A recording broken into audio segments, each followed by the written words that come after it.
Welcome to SF Commercial Property Conversations with Bruce Bean, where Bay Area investments meet expert insights.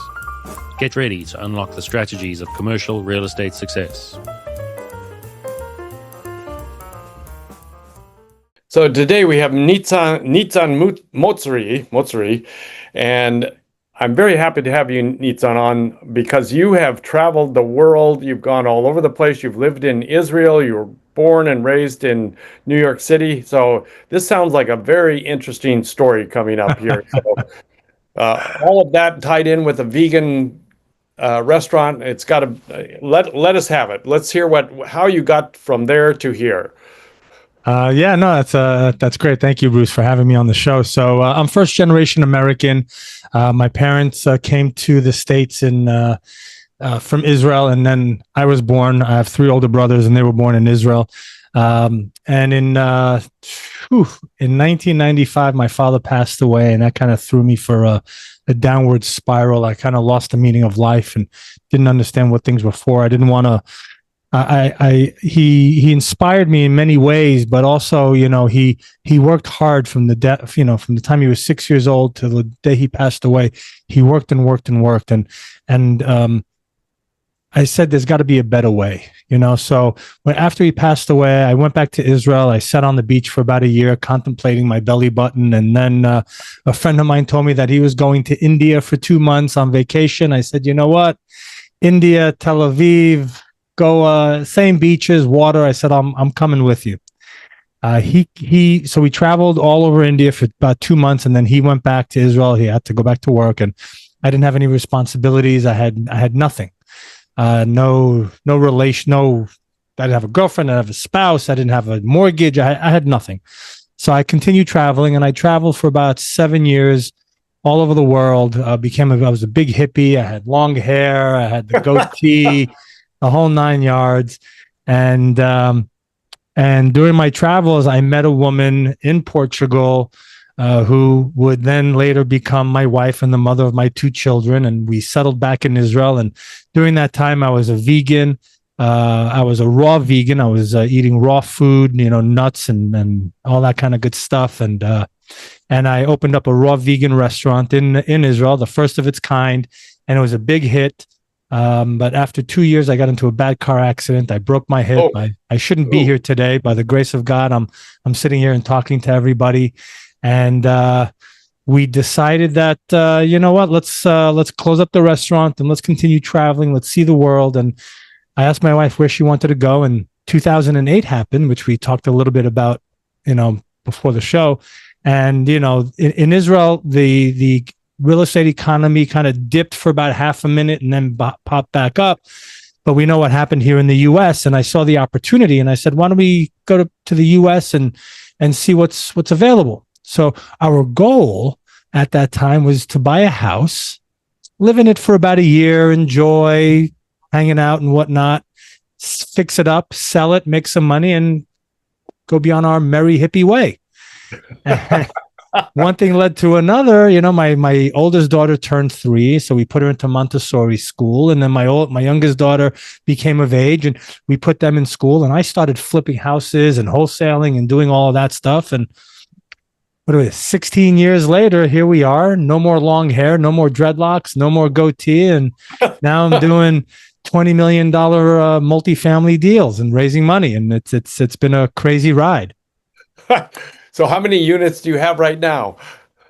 So in the last couple of years, I've sold off a majority of my multifamily properties because we were in a seller's market. So when you're in a seller's market, people are throwing money at you.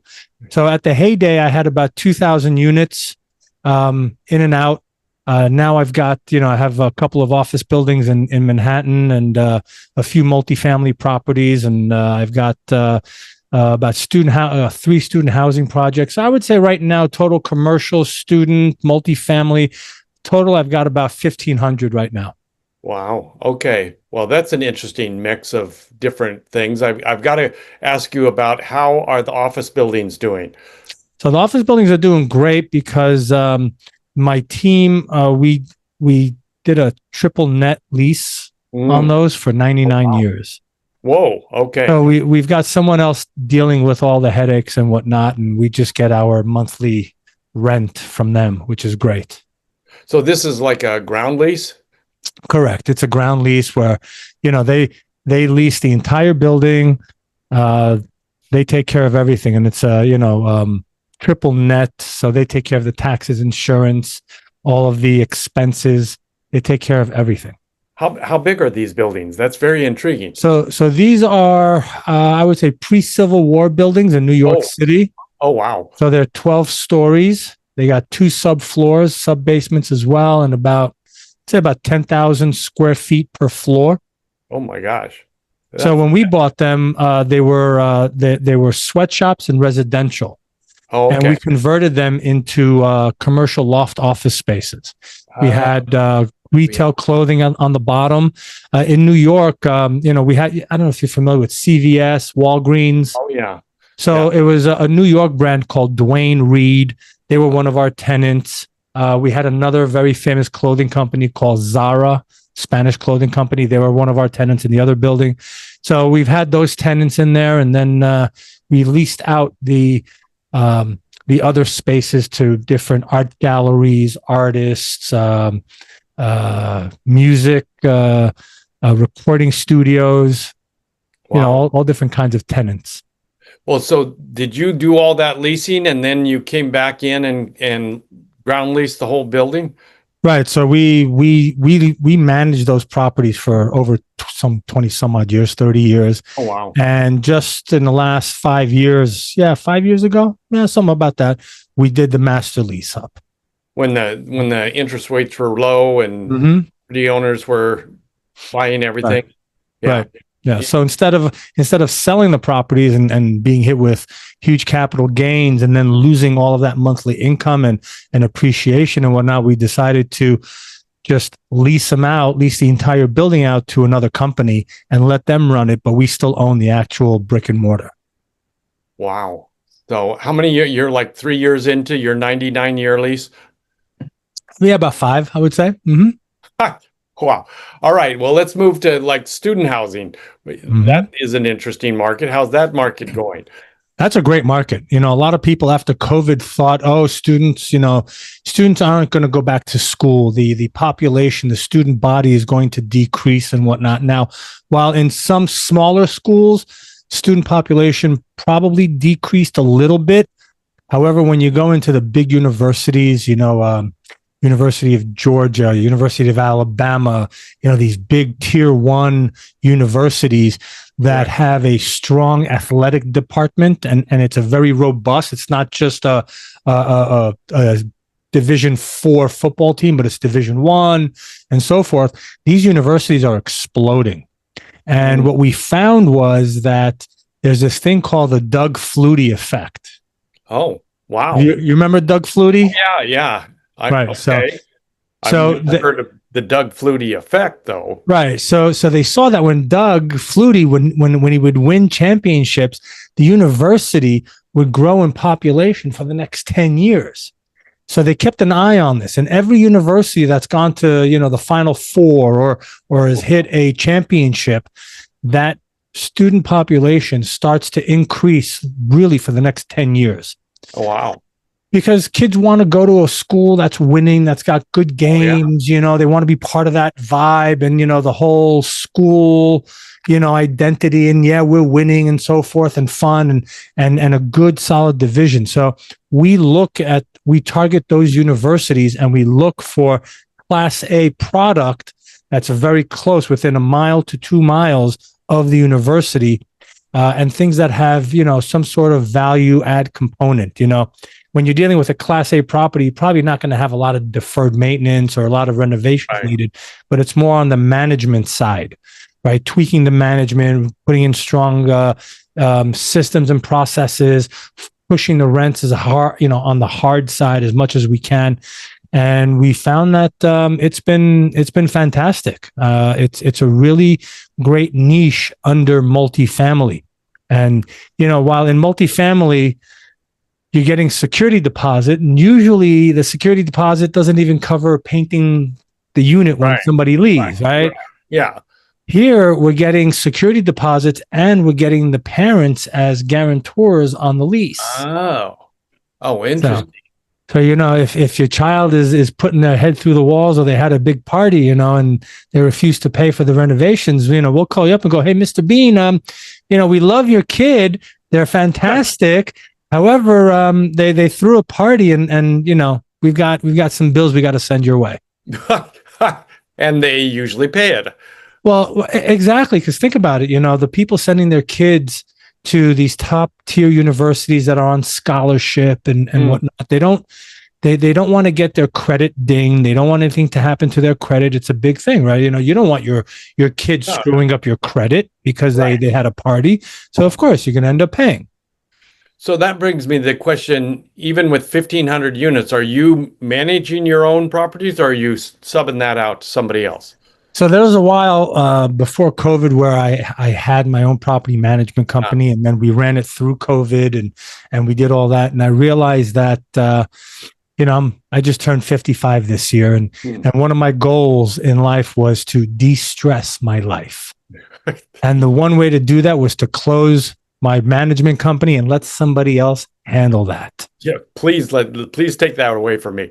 Yeah. Take it away. I meet with my asset managers and my property managers once a week. We get on a call. We've got our, my Monday morning report spreadsheet that they fill out. And, we have a conversation once a week about the good, the bad, and the ugly of what's going on the property. We come up with a game plan and we start running. And so like this, I could be anywhere in the world doing anything I want. And I get on a Zoom. I can even do it from my phone. And we have a conversation. We go over all the stats and we figure out a game plan. So it's been great. So is that one company, asset management and property management? No. So the asset management is completely separate from the property management company. Oh, okay. All right. Property management companies will depend on the markets that we're in. Not all property management companies service all of the states that we're in, right? So we'll look at we'll go to get a good, strong local property management company in that area if the big national ones aren't in there or don't want to handle that property. Right. So you have investors coming into your properties? Correct. And so how many investors do you have at this point? You know what? I haven't really counted them on haven't done a tally. Yeah. Oh yeah. I have a lot. What I teach my coaching clients in multifamily is that you should never stop capital raising. You should never stop building those relationships. And I learned that when we were buying our student housing, it was within, I would say, a year and a half to 2 years that we bought over, 250, about 500 beds, and it was 3 separate properties. So we closed on one, then we closed on another one. And while we were closing on this one, we put another one on the contract. And what I found was that I kept going back to my investors and saying, "Hey, we have another one." And some of them said, "Great, here's more money. But a majority of them said, "Nizan, I just gave you several hundreds of thousands of dollars for these 2 other properties. I don't have it right now. Come back to me in a year when I can save up some more money and I have some more, some more dry powder to give you." So that's when I realized how important it is to always be networking, always be capital raising, always be building those relationships. And I tell my coaching clients that when you have a property under contract, that's not when you should be raising money. That's when you should be calling the capital in. It's when you don't have a deal, when you're underwriting, when you're researching, when you're doing your analysis, that's when you should be building your relationships, doing your webinars, networking, talking to people, so that when the deal is at foot and you're under contract, now you're just presenting the opportunity to your network. So I assume you're still looking to buy right now, maybe not. Yep. No, always. Yeah. Always looking to buy. So what markets are you looking at these days? So the Sun Belt has always been, a great place to invest.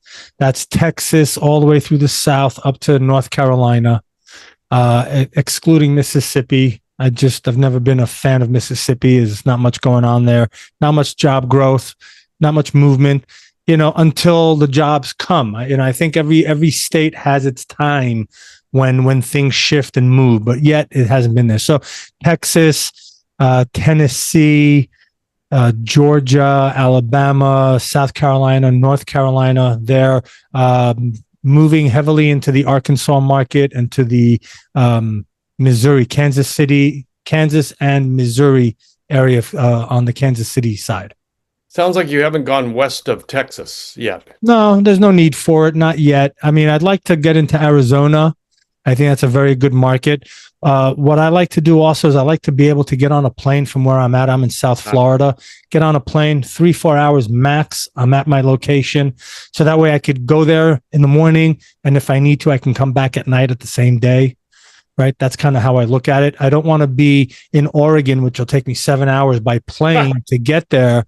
Right. And it'll cost me an arm and a leg to get there. And then I'm jet lagged and, you know, I want to be close to my properties because I'll let you in on a little secret. I like to do surprise visits. Oh, nice. Okay. I like to get on a plane or get in the car, drive to my properties, park the car somewhere on the other side of the property management office so they don't see me, walk the property, see what it's all about, see how clean it is, how dirty it is, talk to some of the tenants, the residents out there. How's it going? What do you like about the property manager? How does the maintenance going on?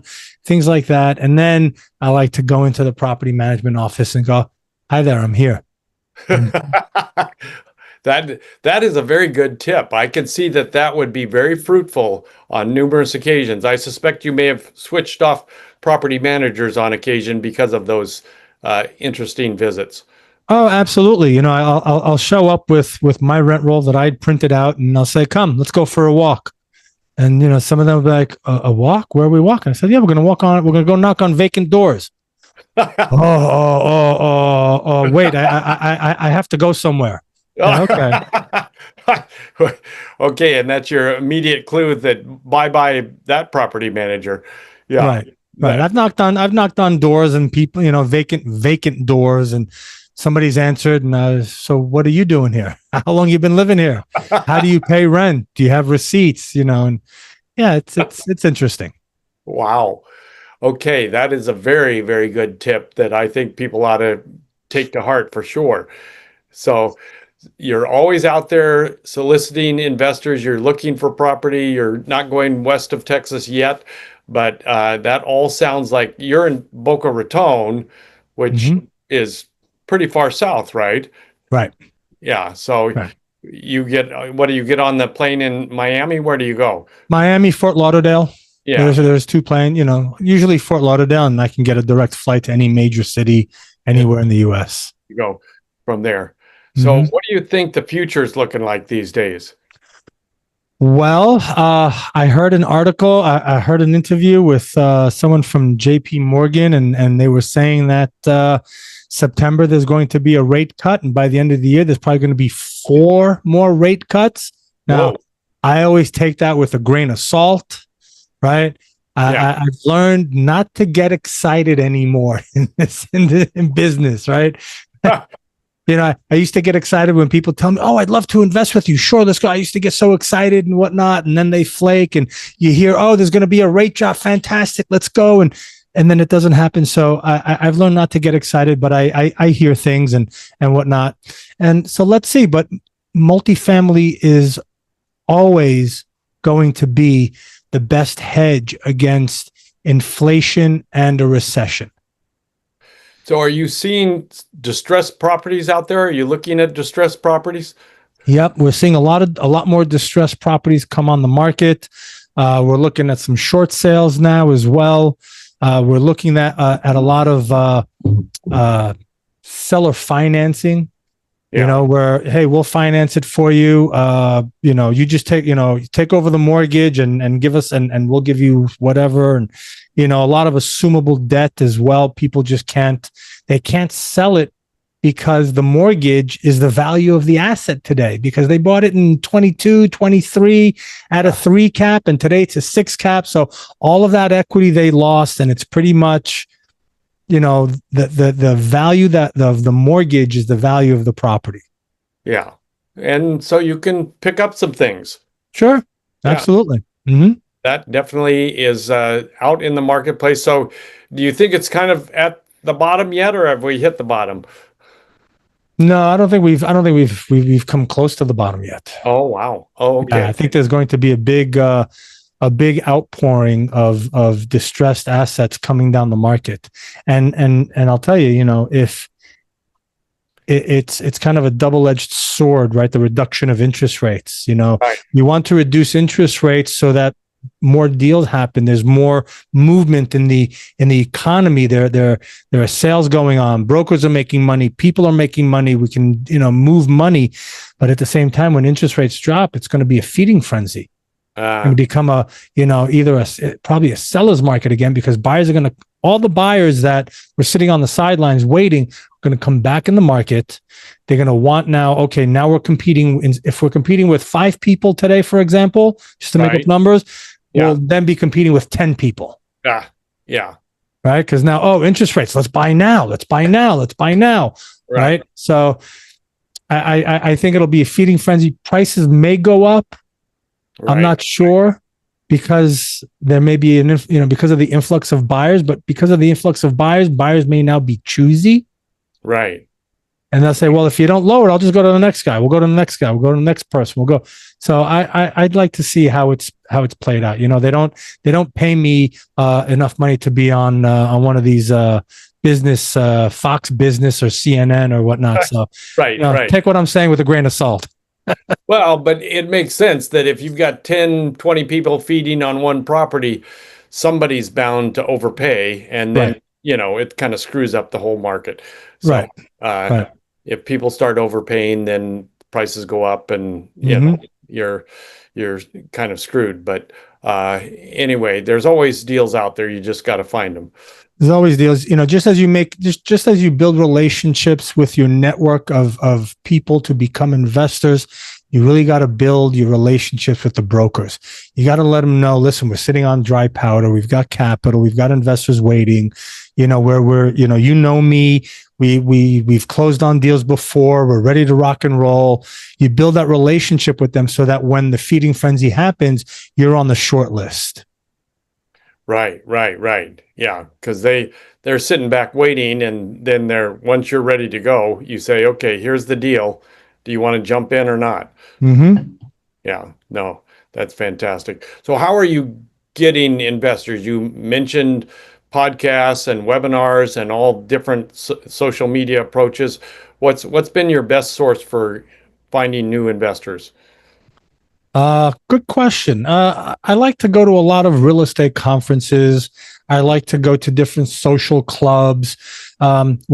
The thing with if you're just getting started in the real estate world, in the multifamily or single family, whatever it is, definitely go to the real estate oriented events so that you can learn, you can meet people in the industry, maybe meet some partners and some other people that are looking for your expertise, and you can partner with them and network and so forth. But when you're in a little bit more advanced, I would say, because what I found is that every time we go to these same events that happen year round in the same places, you tend to meet the same people over and over again. And when you go to these real estate conferences, what is everyone looking for? Money. They're looking for money. So, you're talking to someone, you go, so what are you looking for? Yeah, I'm looking for money. And they go, what are you looking for? Yeah, I'm looking for money too. So now there's 2 of you looking for the same person, right? And nobody's looking for the deals or looking for right. And nobody has money because everybody's going to these events looking for money. So what I found is it's best to go out to these social clubs and network in different networking groups that aren't real estate based, because then you could. By social club, can you give a definition of what an example of a social club might be? Sure. So there's a place in Fort Lauderdale, about 20 minutes away from where I live. It's called the Tower Club.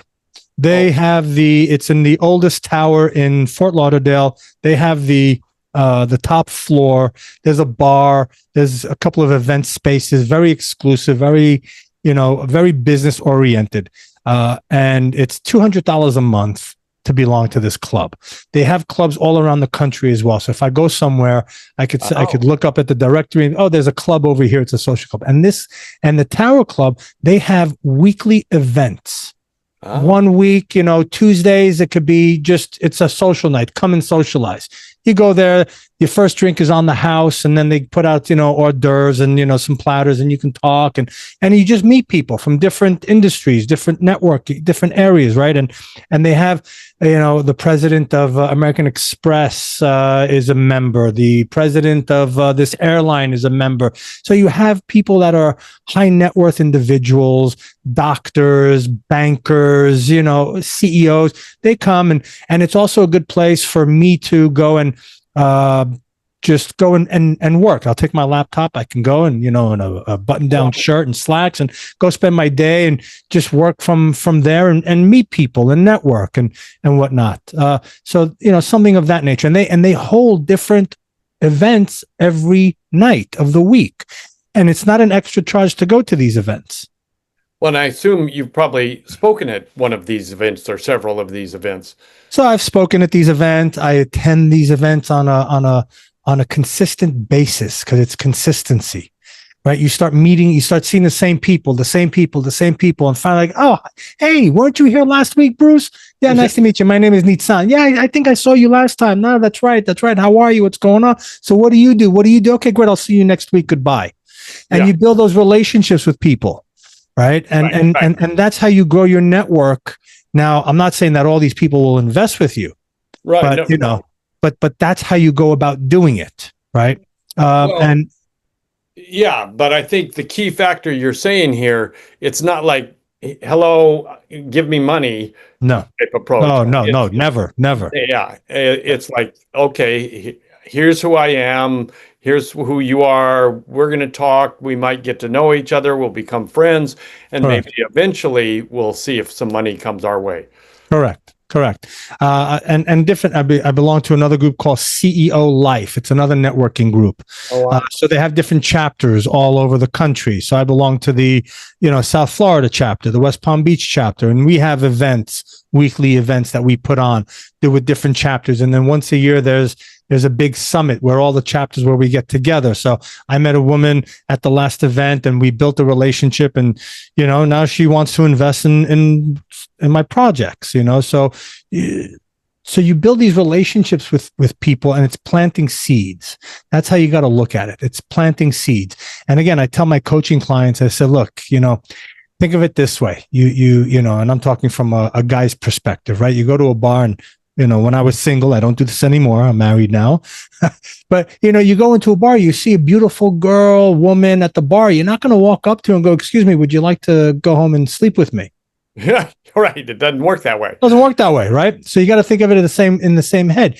You go, hi, my name is Nizan. Nice to meet you. What are you doing here? What brought you here this evening? Do you like the music? What do you do for a living? What blah, blah, how long you've been living here? You build that connection and that rapport, right? And you say, hey, you know what? I'll be here next week. Now, if you're here next week, I'd love to buy you a drink. Okay, great. And if she's there, fantastic. And you start building that relationship till you have an opportunity to present. Right. And I never ask for money. I always present an opportunity to people, because what I'm doing is really giving you an opportunity to create passive income, to minimize your tax liability, and create generational wealth for your family. So this is an opportunity.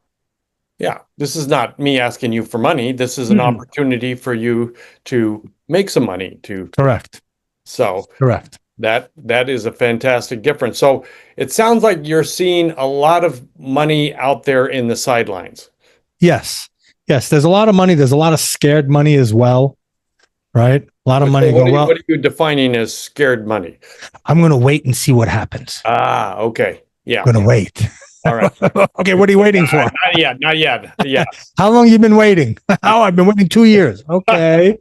Well, we went through a crazy period where interest rates were up, and now they're starting to come down a little. I mean, what are you waiting for? There's always an opportunity. Let's go. The scared money. Yeah. Those are probably hard to get money out of on occasion. Right. Yeah. Mm-hmm. But again, it's Shark Tank, right? Yeah. Right. We've seen Shark Tank. So Shark Tank, what do they always tell people? Yeah, we like the product, but we're investing in you, Uh-huh. right? So become the person that people want to invest in. Build a team around you that people say, well, that's a solid team. I feel comfortable investing with you. Right. Yeah. No, it's all about respect and rapport and kind of resonating with the people that you're working with. So that's Right. fantastic. Mm-hmm. Yeah. Well, I think we could probably talk for another couple hours here, but let's end it here. Maybe we'll come back in 6 months and kind of see if those interest rates have come down yet or not. That'll be interesting. So I look Yep. forward to that. So let's end for now. Nitsan, where can people get a hold of you? Sure. So if they're seeing the video, here's my phone number and my email. It's Nizan, Nizan, at M for Mary, T for Tom, N for Nizan, at investmentgroup.com. I'm sorry, it's Nizan at mtninvestmentgroup.com. You can also go to my website, www.mtninvestmentgroup.com. You can reach me via my phone number, 561-212-7247.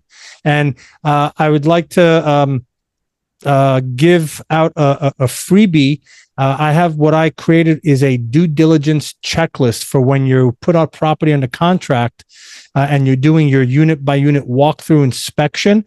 I've created a very in-depth checklist that you take the checklist, and the checklist is for each single unit that you go through, and you just check it off.